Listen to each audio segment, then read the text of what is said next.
සුපුන් අයියේ උඹ රට යනවා කිව්වනේ ගියේ නැද්ද බං? මට මතකයි අර අපේ ගෙදරට ආපු දවසේ උඹ කිව්වා ලංකාවේ ඉන්න එකෙන් වැඩක් නැහැ කියලා. උඹට තාම මතකද ඒ දේවල්? මල්ලි උඹ දන්නවද?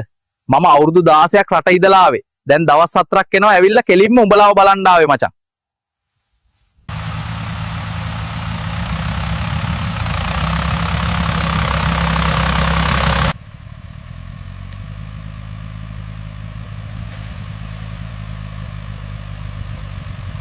සුපුන් අයියේ මාව හම්බෙන්න ඇවිල්ලා ඔබට වැඩ කරන්නත් උනානේ. තව ටිකෙන් අපි කමත පැත්තට යමු තේ බොන්න. තව ටිකෙන් තේ අරන් එනවා. යාළුවට උදව් කරන්න නැතුව වෙන කාට උදව් කරන්නද බං? සුපුන් අයියේ අපේ අම්මයි ලොකු නංගී පොඩි නංගී එනවා බං තේ අරගෙන. අද නම් මාර මහන්සි අප්පා. වැඩ ගොඩක් තිබුණා. දැන් ටිකක් විවේක ගන්න ඕන.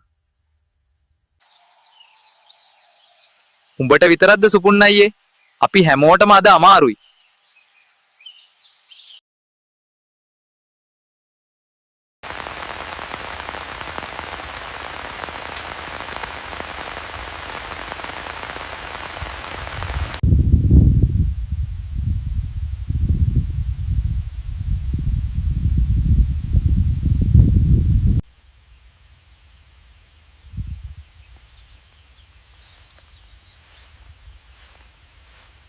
ඉක්මන් කරන්න.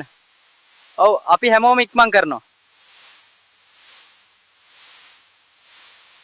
සුපුන් අයියේ උඹ මට පොඩි උදව්වක් කරලා දීපන්.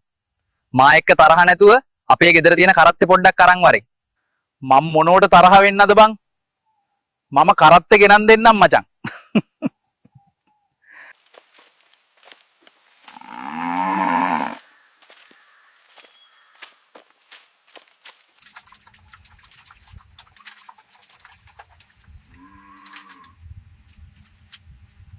ඉක්මනට පටවන්න. වැඩේ ඉක්මනට ඉවර කරන්න. සියලු දෙනාම ඉක්මනට වැඩ කරන්න. ඉක්මනට මේ ටික ඉවර කරලා යමු.